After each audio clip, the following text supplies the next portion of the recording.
டாக்ஸுக்கு feet பண்ணுறதுல நிறைய methods இருக்குது. வேர்ல்டில் காமனான 3 மெத்தட் என்னென்னு பார்த்தீங்கன்னா கமர்ஷியல் டாக் ஃபுட், அதாவது கிபிள், அடுத்து ரா, அடுத்து பார்த்தீங்கன்னா ஹோம்மேட் ஃபுட். இன்றைக்கி நம்ம இந்த கமர்ஷியல் டாக் ஃபுட் அதாவது கிபிள்ஸையும் ஹோம்மேட் ஃபுட்டையும் கம்பேர் பண்ண போகிறோம். கிபிள்ஸ் பார்த்தீங்கன்னா ரொம்ப ஈஸியாக கிடைக்கும், அதே நேரத்தில் ரொம்ப ஈஸியாக ஸ்டோர் பண்ணி சர்வ் பண்ண முடியும் டாக்ஸுக்கு. இதில் நல்ல பிராண்டை சூஸ் பண்ணால் மட்டும்தான் நியூட்ரிஷனலி பேலன்ஸாக இருக்கும். இதில் பெரிய டிஸ்அட்வான்டேஜஸ் என்னென்னு பார்த்தீங்கன்னா இது ஒரு ஹைலி ப்ராசஸ் ஃபுட். ஸோ எந்த மாதிரியான ப்ரிசர்வேட்டிவ்ஸ் ஆட் பண்ணியிருக்காங்கன்னு நமக்கு தெரியாது. அதே நேரத்தில் ப்ராப்பராக இன்க்ரீடியன்ஸை எப்படி சோர்ஸ் பண்ணியிருக்காங்கன்னு நமக்கு தெரியாது.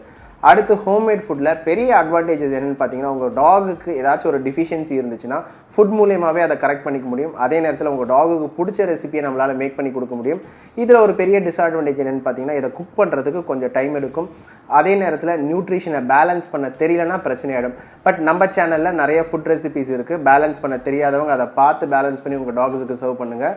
இந்த மாதிரியான வீடியோஸ் நிறைய பார்க்கறதுக்கு மறக்காம என்னோட பேஜை ஃபாலோ பண்ணிக்கோங்க.